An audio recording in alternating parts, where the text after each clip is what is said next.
All right, guys, welcome back to another episode of Grits, Grace, and Growth. Again, I am Laura Navaquin, and today we are tackling a question that I think is somewhat comical sometimes, but really, I know we're all wondering, why do we get into real estate? Is it to build wealth? And yes, most likely we want passive income, we want to build a portfolio, we want to build wealth. And the question I get is, how long is it going to take me to be wealthy, to get rich? And really, there are so many different factors to take into consideration. First off, is defining what is wealth to you. What is rich, or the idea, the concept of being rich or wealthy to you? So, everyone's definition differs, first of all.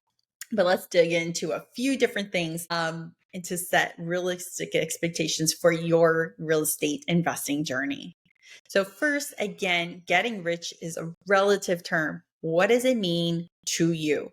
Is it financial freedom? Is it a certain amount of passive income every month? Is it a portfolio with X amount of properties within it? Your definition of wealth will influence your timeline and your strategy and when you've hit that magic number for yourself.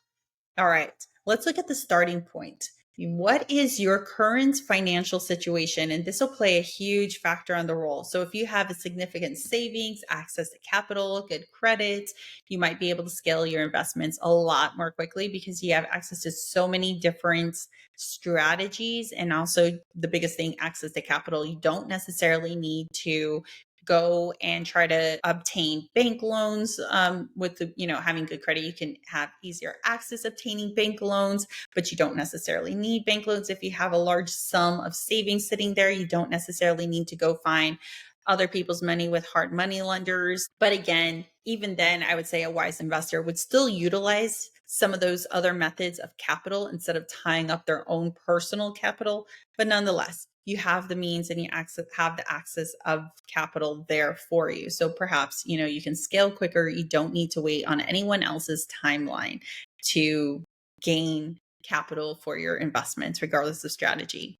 Number two, strategy. So different real estate strategies differ in timeline. So flipping houses can provide a quicker return, however, have higher risks and have more involvement. So how involved do you want to be? Are you wanting to sit on the sidelines and just kind of rake in the proceeds and the profits that come from that? Or do you want to be an active investor with flips, for example?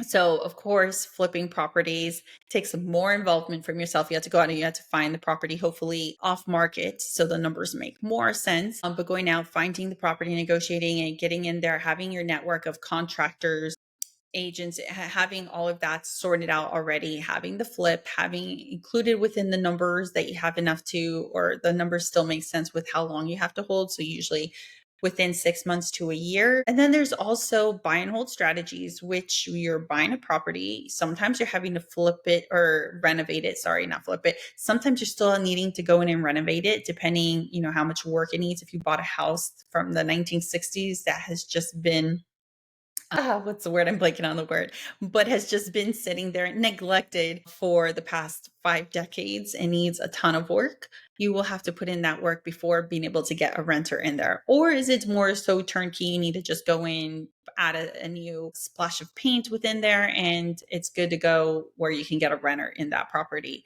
But getting a renter in, and that even then with buy and hold properties, that's a little more long term because you're buying them, you're holding them. Yes, you're getting some passive income, but that's not necessarily going to make you wealthy or enough to live off of, especially with just a couple of properties. But really, the wealth from that comes from the appreciation that is being built within that portfolio you have. So even if it's one property, but especially as you start adding to that 3, 4, 5, 20 properties within that portfolio over an extended period of time, your appreciation there, the appreciation on that portfolio is going to bring you more wealth in the long run. So it's a longer term strategy.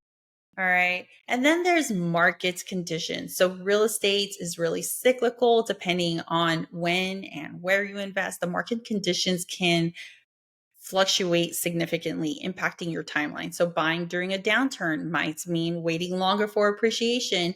However, you're able to add to your portfolio much quicker when you're buying in a downturn because you're able to purchase more properties at much lower cost. All right. So then also just kind of distinguishing between short term and long term. Are you looking for short term wealth or long-term wealth, or perhaps even a combination of both, which I think is personally the best, or what we strive to achieve here as well. But in order for you to reach your definition of wealth, so short term, this would be strategies such as flipping properties, wholesaling, short term rentals such as Airbnb or Vrbo or any other platform that you host those short term rentals on. These can typically generate quicker profits. However, these methods also usually require you to be a little bit more hands on with management, could require higher initial investments. So having that capital readily accessible and available to purchase that property, flip it, and get renters in. And also just a good understanding of the market. So if it's a short-term rental, what areas do people visit on vacation? Or even if it's a midterm rental for traveling nurses, for example, what areas are they traveling to where they'd be looking for this type of rental? So just having a better understanding of the markets as well. Now let's look at some of those longer term strategies. This would typically be buy and hold strategies that you're putting a long-term renter in it.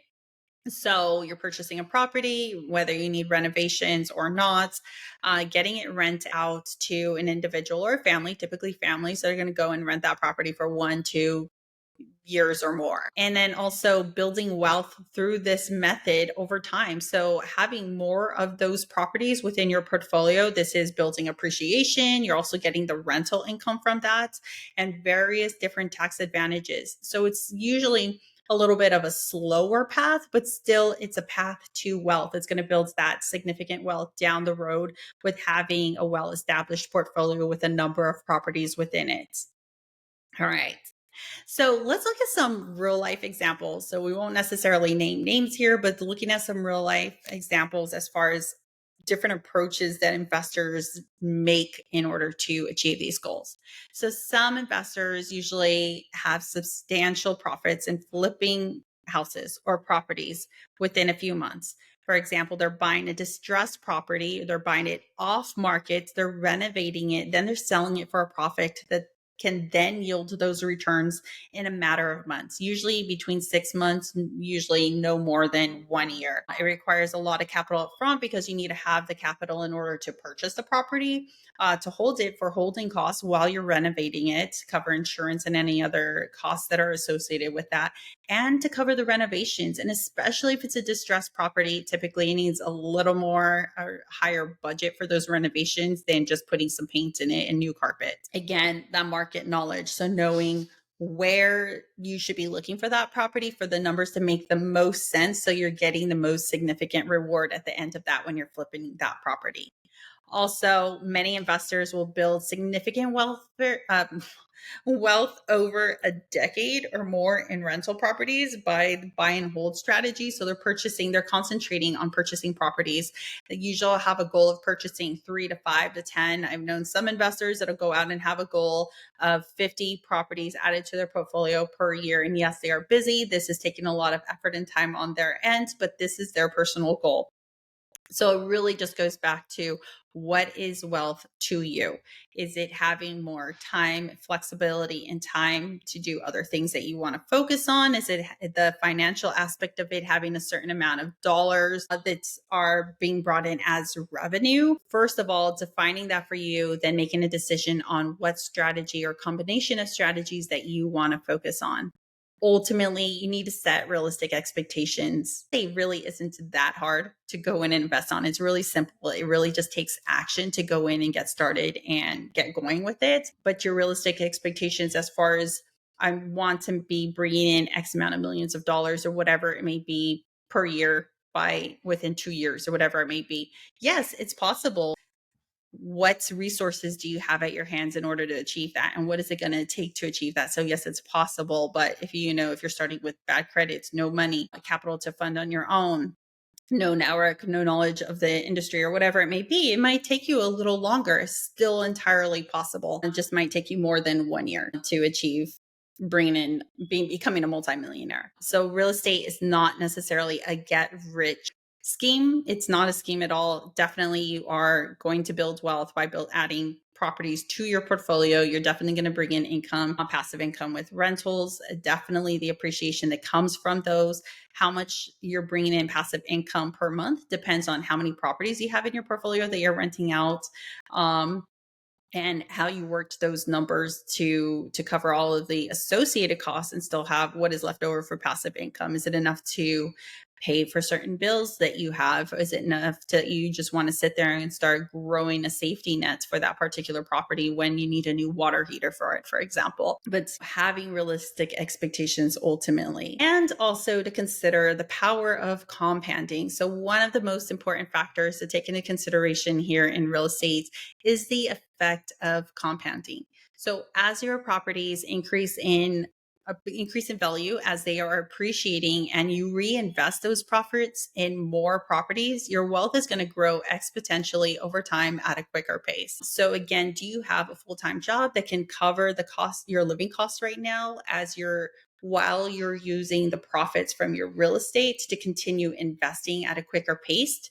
Or do you need to live off of those funds? So that's also going to it will impact quickly you are achieving this idea of wealth for yourself.